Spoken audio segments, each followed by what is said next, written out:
एक लड़का जिसकी उम्र मात्र 22 वर्ष थी, वह फोन पर अपनी 50 वर्ष की प्रेमिका से बात कर रहा था और कह रहा था कि आज वो वाली दुकान तो बंद है जहां से मैं शक्तिवर्धक दवाइयां लेकर आया करता था, बताओ कौन सी दुकान से लेकर आनी है। और फिर जो उसकी 50 वर्षीय प्रेमिका होती है वह कहती है कि गांव के दूसरे कोने में जो मेडिकल स्टोर है वहां पर बहुत अच्छी यह शक्तिवर्धक दवाई मिलती है, तुम वहां पर जाओ और वहां से ले आओ। लेकिन 22 साल का युवक ये भी कह रहा था कि क्या उसके बगैर काम नहीं चलेगा। इधर जो औरत थी वह कह रही थी कि नहीं नहीं, इससे के बगैर काम नहीं चलेगा क्योंकि घर में कोई नहीं है और आज पूरी रात का यहाँ पर खेल होने वाला है। अब तो यहाँ पर जो लड़का था वह चाव चाव में दूसरे छोर पर जाता है गांव के, वहाँ पर एक मेडिकल स्टोर से वह शक्तिवर्धक दवाई खरीदता है और उसके बाद वह 19-20 साल का लड़का पहुँच जाता है अपनी 50 वर्ष की प्रेमिका के घर पर। दोस्तों उसके बाद पूरी रात गुजरने के बाद वह लड़का अपने घर आ जाता है। तो यह 19 साल का लड़का, मैंने पहले 22 साल बोल दिया था दोस्तों, यह 19 साल का लड़का है और ये मेरी गलती हो गई है। तो 19 साल का लड़का उस रात पूरी रात वहां पर अपना गेम खेलने के बाद अपने घर आ जाता है। दरअसल 19 साल का लड़का गांव की 50 साल की महिला से संबंध बनाया करता था। शक्तिवर्धक दवाई का भी यह लोग प्रयोग किया करते थे समय समय पर। जब उस महिला के घर पर कोई नहीं हुआ करता रात भर, तो उस टाइम वह महिला शक्तिवर्धक दवाई उससे मंगाया करती थी जिससे कि वह पूरी रात भर टिक सके। मगर दोस्तों अचानक क्या होता है, अचानक उस लड़के के साथ कुछ ऐसा घटित होता है। शक्तिवर्धक दवाई खाता था, हफ्ते में 2-4 बार खा ही लिया करता था और फिर वह अचानक से इस दुनिया को छोड़कर चला जाता है, इस दुनिया से रुखसत हो जाता है, उसकी सांसें थम जाती हैं। क्या हुआ था उस लड़के के साथ, क्या मामला था, पूरी कहानी यहाँ पर जानेंगे और इस वीडियो को लास्ट तक जरूर देखिएगा क्योंकि ऐसे वीडियो से उस नई युवा पीढ़ी को सीख मिलती है जो आज के दौर में जिनकी आंखों के सामने सिर्फ और सिर्फ ये हवस का खेल घूमा करता है। नमस्कार, मैं हूं सुदेश कुमार और तिरछी बात चैनल में आपका स्वागत है। यह घटना घटित होती है उत्तर प्रदेश के लखनऊ के अंदर अशरफ नगर इलाका पड़ता है, जहां पर झील के किनारे एक युवक का शव पड़ा हुआ था। लोगों ने सुबह सुबह जब वहां से गुजर रहे थे तो देखा भाई शव पड़ा हुआ है। उस शव को वह जानते थे और उसका सर जो था वह क्षत विक्षिप्त था, पहचानने योग्य नहीं रहा था, लेकिन फिर भी लोग उसको पहचान रहे थे। नए कपड़े उसने पहने हुए थे, शायद वह शादी ब्याह में गया था या शादी ब्याह में से आ रहा था और यहाँ पर वह इस दुनिया को छोड़कर चला जाता है झील के किनारे। अब यहाँ पर पुलिस को फ़ोन किया जाता है तो पुलिस तुरंत वहाँ पर मौके पर पहुँचती है, जाकर देखती है, निरीक्षण करती है तो पुलिस को पता लगता है इसके ऊपर किसी नुकीली चीज़ से वार किया गया है और उसके बाद इसको ख़त्म किया गया, इसकी जीवन लीला समाप्त की गई है। अब लोगों से जब पुलिस पहचानने के लिए कहती है तो लोग उसको पहचान लेते हैं क्योंकि उसी गाँव का वह लड़का था और उसका नाम था सूरज। अब यहाँ पर दोस्तों सूरज के नाम से उसको पहचाना जाता है तो बहुत सारे गांव के अंदर उसके बारे में चर्चे थे। चर्चे ये थे कि उसकी जो प्रेमिका थी वह 50 साल की थी और गांव की रितिका उसका नाम था, 50 साल उसकी उम्र थी, वह शादीशुदा थी। उसके बच्चे भी सूरज से काफ़ी बड़े बड़े थे। उसके साथ इस सूरज का अफेयर चला करता था तो इस बात के बारे में पूरे गांव के लोगों को पता था तो वह बता देते हैं पुलिस को, इस तरह से इस लड़के का तो अफेयर चलता है। अब यहाँ पर परिवार के लोग भी पहुँच जाते हैं, सूरज के माता पिता और उसका एक भाई जिसका नाम होता है शुभम। अब वह वहाँ पर पहुँचने के बाद एकदम से जो शुभम इसका भाई होता है वह रितिका जो अपने इस लड़के की प्रेमिका थी 50 साल की, तो इस लड़के का सूरज का भाई एकदम से आरोप लगाता पुलिस के सामने कि रितिका के बेटे अनिल यादव जिसकी उम्र 22 साल है उससे सूरज का कई बार विवाद हुआ है सर, और हमें उम्मीद यही है, वो शक है, शक क्या यकीन है कि हमारे भाई की हत्या या फिर हमारे भाई की जान उस सूरज ने, उस अनिल ने ही ली है। अब तो यहाँ पर पुलिस को ये क्लू मिल चुका था। उसके बाद दोस्तों पुलिस देखती है सबके पास काफ़ी शराब की बोतल रखी हुई थी और सूरज शादी में जाने के लिए घर से एक अपने दोस्त युवक के साथ निकला था और वह युवक अनिल यादव के चाचा हैं। उसके साथ निकला था और वह सूरज का पक्का दोस्त भी है। यह बात घर वाले बता रहे थे। तो उसके बाद जो पुलिस होती है उस चाचा को, यानी कि इस सूरज के दोस्त को, और जो इस सूरज की प्रेमिका थी 50 साल की, उसके बेटे अनिल यादव के चाचा को, तो वह गिरफ्तार करती है। वह तुरंत अनिल का नाम ले लेता है कि अनिल ने सब कुछ किया है। तो अनिल को भी पकड़ा जाता है, प्रेमिका के बेटे को 22 साल के और उसके बाद इनसे सख्ती से पूछताछ की जाती है।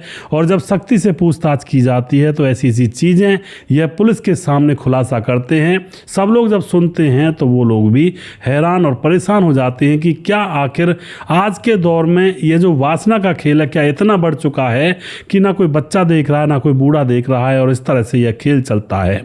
वह जो बताता है, अनिल बताता है कि इसका नाम सूरज था, इसकी उम्र 19 साल थी महज, इसकी माँ का नाम केसाना, इसका बड़ा भाई है शुभम, और सूरज जो होता है वह 16 मई को शादी में गया हुआ था। यह बात उसके घर वालों ने कही थी। कपड़े भी नए पहने हुए थे और 17 मई को सब मिला था। तो यह बात सूरज के घर वालों ने बता दी थी। और उसके बाद अब अनिल बताता है, सूरज की प्रेमिका का बेटा अनिल, वह बताता है कि 3 साल पहले सूरज का अफेयर उसकी माँ रितिका के साथ चला हुआ था। माँ की उम्र है 50 साल, रितिका की उम्र 50 साल और पति की मौत हो चुकी है। पति की याद में तनहा अकेली है और उसके बेटे हैं 3। एक छोटा बेटा है जिसका नाम है अनिल। अनिल की उम्र होती है 22 साल और रितिका अपने बाकी 2 बेटों को तो अपने ससुराल में छोड़कर उनकी शादी ब्याह हो चुके हैं। और रितिका खुद अपने मायके में आकर के उत्तर प्रदेश के लखनऊ के अशरफ नगर इलाके में मायके में रहा करती है अपने बेटे अनिल को लेकर के, जो कि सबसे छोटा बेटा है, 22 साल उसकी उम्र है। अब इस रितिका से सूरज को प्यार हो जाता है, जो कि उसके बेटे से भी 3 साल छोटा था। सूरज जो कि 19 साल का था, उसके प्यार में यह दीवानी हो जाती है। समय समय पर इसको बुलाया करती। जब घर पर सूरज नहीं रहा करता, कई बार कहीं अपने गांव चला जाता या फिर नहीं आता और तो घर पर अकेली रह जाती, तो उस टाइम ये अपने प्रेमी सूरज को बुला लिया करती। और दिन में भी मौका मिलता तो सूरज इसके पास चला जाया करता, क्योंकि दोनों ही एक गांव के अंदर रहा करते थे, तो इनको मिलने में ज़्यादा कोई दिक्कत नहीं थी। मगर दोस्तों, गाँव के अंदर जब ऐसे कुकर्म चलते हैं तो गाँव के लोगों को सबसे पहले भनक पड़ती है, घर वालों से भी जल्दी। अब यहाँ पर क्या होता है, लोगों को पता चल जाता है और जो लोग होते हैं वह रितिका के बेटे अनिल से बोलने लगते हैं कि तुम्हारे घर से जाने के बाद सूरज तेरा बाप तुम्हारे घर पर आता है। क्योंकि दोस्तों, लोग मक्कार तो होते ही हैं, तरह तरह की बातें उस अनिल से कहा करते हैं। तो अनिल उन लोगों के साथ झगड़ा किया करता, तुम ऐसा क्यों कहते हो। लेकिन अनिल जब देखता है कि हाँ, सूरज वाकई में उसकी माँ से मिलने के लिए आया करता है, तो एक दिन वह सूरज को खूब समझाता है अनिल कि तू यहाँ पर मत आया कर, तू ऐसे मत किया कर। लेकिन जो सूरज होता है वह उससे कह देता है, नहीं नहीं, मैं ऐसा कुछ नहीं है और मैं तो बस ऐसे ही आंटी से मिलने के लिए आ जाता हूँ। इस बात को लेकर अब बात आई गई हो जाती है।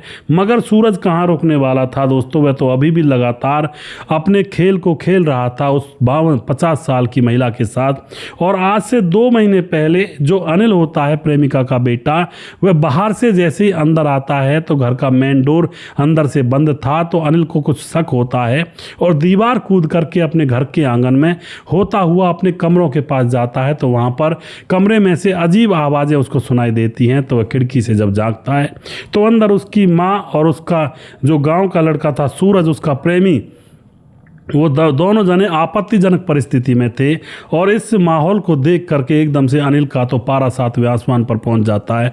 मगर अभी भी उसको लग रहा था कि अगर अब यहाँ पर मतलब कलेश कर दूंगा मैं या फिर लड़ूंगा या झगड़ा करूंगा तो गांव के लोगों को अब यह पता लग जाएगा कि अनिल को तो पता है, फिर भी वह लड़का यहाँ पर आता है और ज़्यादा बेइज्जती होगी। तो अब अनिल थोड़ा सा दिमाग से काम लेता है, दरवाज़ा खुलवाता है और दरवाज़ा खुलवाने के बाद अपनी माँ को भी थोड़ा डांटता है और उस सूरज को डांटता है।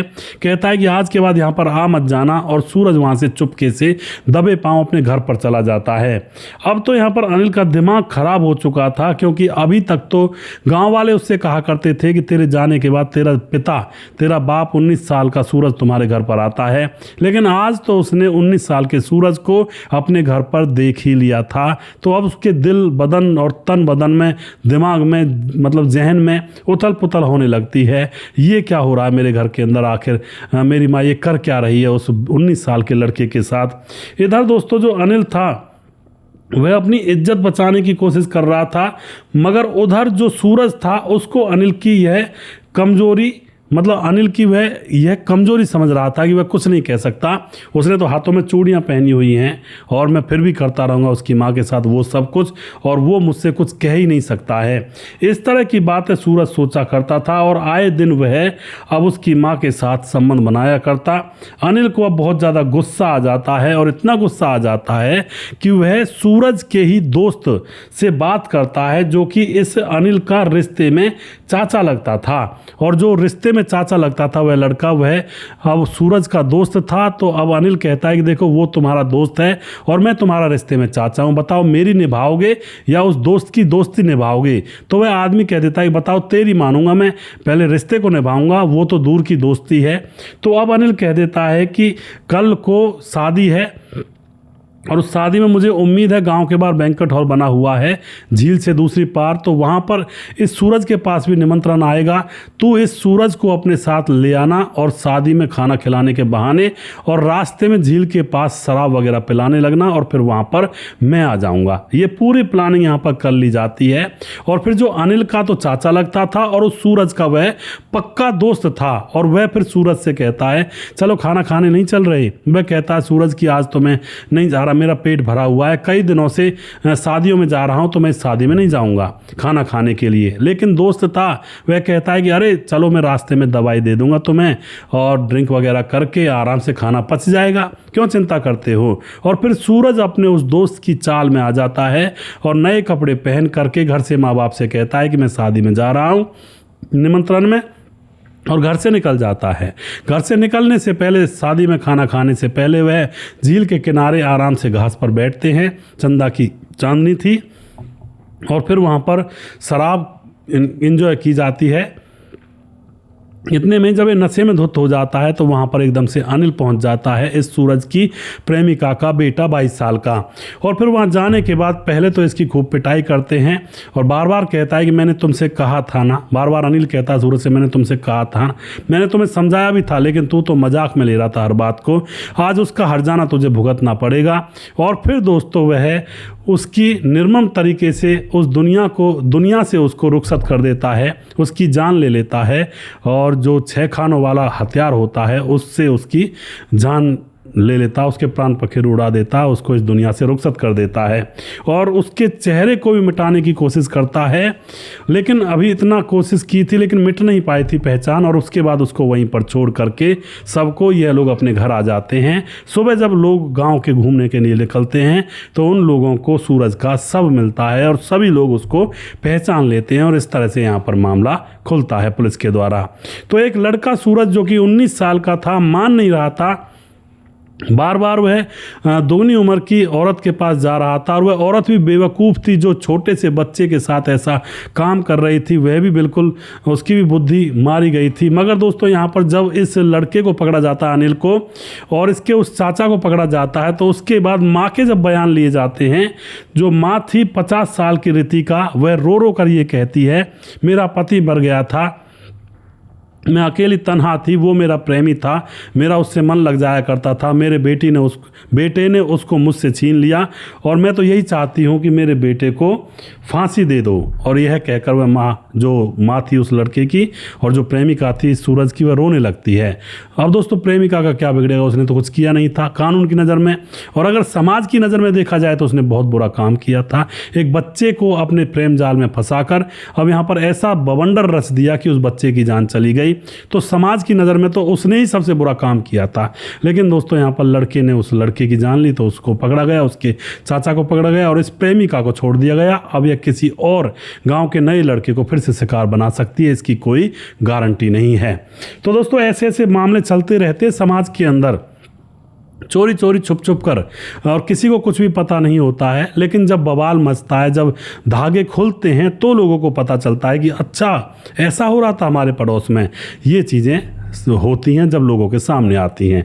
तो आप क्या कहना चाहोगे इस घटना के बारे में? और उन 19-20 साल के लड़कों से मैं ये कहना चाहूँगा कि ऐसे किसी भी चक्कर में ना फंसें, वरना जान गंवानी पड़ सकती है ऐसे मामलों में। क्योंकि यह जो वासना का खेल होता है या प्यार का रोग होता है, प्यार का लड्डू पहले बहुत मीठा लगता है, लेकिन बाद में इस प्यार के लड्डू से कड़वा कोई पूरे संसार में सामान नहीं है। जानें चली जाती हैं, घर उजड़ जाते हैं, जिंदगियां बर्बाद हो जाती हैं। तो इन चीज़ों से दूर रहें, पढ़ाई लिखाई में ध्यान दें, इन चीज़ों में ना पड़ें। यही मैं छोटी सी गुजारिश करना चाहता हूँ उन नवयुवक हैं जो अभी अभी जवान हुए हैं, जवानी की कोपलें फूटी हैं, जिन्होंने दुनिया नहीं देखी है, जो अपने आप में पता नहीं कौन बने घूमते हैं और हम ये कर देंगे वो कर देंगे, लेकिन बाद में उनका मतलब सब सिस्टम खराब हो जाता है। वीडियो के लास्ट में कुछ भाइयों के नाम जरूर लेना चाहूँगा जो हमारे वीडियोज़ को देखते हैं और हमें खूब सपोर्ट करते हैं। हमारे साथ हैं मुकेश कुमार यूपी 83 से कमेंट करते हैं, लगातार हमारे साथ बने रहते हैं, भाई का बहुत बहुत धन्यवाद करता हूं। उसके बाद हमारे साथ समाधान पाटिल जलगांव महाराज से कमेंट करते हैं, शरद कुमार कमेंट करते हैं हाथरस से, और सद्दाम अंसारी कमेंट करते हैं भिवांडी से, और समाधान पाटिल जलगांव महाराज से कमेंट करते हैं। राम गोसाई हमारे भाई लगातार कमेंट करते हैं। धीरज बरनवाल लगातार हमारे वीडियोस पर कमेंट करते हैं, बहुत बहुत धन्यवाद करता हूं भाई का। उसके बाद सूरज डीओ फिजी से कमेंट करते हैं, लगातार हमारे साथ बने रहते हैं। और मुनमुन श्रीवास्तव जी लगातार हमारे वीडियोस पर कमेंट करते हैं। बिहार गोपालगंज 28 वार्ड नंबर 23 से कमेंट करते हैं। उसके बाद राजेश श्रीवास्तव जी कमेंट करती हैं। ताजी लोमान हमारे बहन लगातार कमेंट करती हैं। और गीता श्रीवास्तव जी हमारे भाई कमेंट करती हैं हमारी बहन। और उसके बाद हमारे साथ प्रवीण बघेल से पुरी से कमेंट करते हैं। रजत सैनी कमेंट करते हैं। और उसके बाद धीरज बरनवाल कमेंट करते हैं, और अंत भला सब भला। और उसके बाद हमारे साथ कमेंट करते हैं सुजीत कुमार कमेंट करते हैं, लगातार बने रहते हैं। गणेश सोनी कमेंट करते हैं। लक्ष्मी राठौर हमेशा कमेंट करती हैं, बहुत बहुत धन्यवाद करते हैं बहन का। और जो कि कई बार कमेंट आती है बहन की हमारे वीडियोज़ में, बहुत बहुत आशीर्वाद है बहन का हमारे ऊपर, बहुत बहुत धन्यवाद करते हैं। स्वपन डे कमेंट करते हैं। भीमदत्त जोशी लगातार कमेंट करते हैं, आपको जन्मदिन की बहुत बहुत शुभकामनाएं, इसी तरह आपके वीडियो हम तक आती रहें। और कर्मकांडी ब्राह्मण होने के नाते बहुत बहुत आशीर्वाद, भगवान आपको स्वस्थ और दीर्घायु रखे। भीमदत्त जोशी नेपाल से, फिलहाल यूपी मुरादाबाद में हैं। भीमदत्त जोशी जी जो कि लगातार हमारे साथ बने रहते हैं और भाई का बहुत ही सपोर्ट रहता है और बहुत सालों से हमारे साथ बने हुए हैं। स्वपन डे हमारे भाई लगातार बने रहते हैं, बहुत बहुत धन्यवाद करता हूँ। मोनू जैन कमेंट करते हैं। भूपेंद्र कुमार कमेंट करते हैं। रतनलाल कमेंट करते हैं। और उसके बाद खेमराज भाटी गुज्जर चिट्टी जीबी नगर यूपी 16 से कमेंट करते हैं। वनराज नामदेव कोहली लगातार कमेंट करते हैं। राम मोहम्मद यासीन लाहौर पाकिस्तान से, राधेश्याम शर्मा सिरसी जयपुर राजस्थान से, राजकिशोर चौरसिया महाबलेश्वर महाराष्ट्र से, छगनदास खारडाबंद राजस्थान से, दुर्योधन भाई लगातार कमेंट करते हैं। और उसके बाद सुशील चौधरी हमारे भाई लगातार कमेंट करते हैं। और अभी भी जिस भाई का नाम रह गया हो उस भाई का नाम अगले वीडियो में जरूर लूँगा। अगला वीडियो बहुत जल्दी फिर से लेकर आऊँगा। तब तक आप खुश रहें, सावधान रहें। जय हिंद, जय भारत।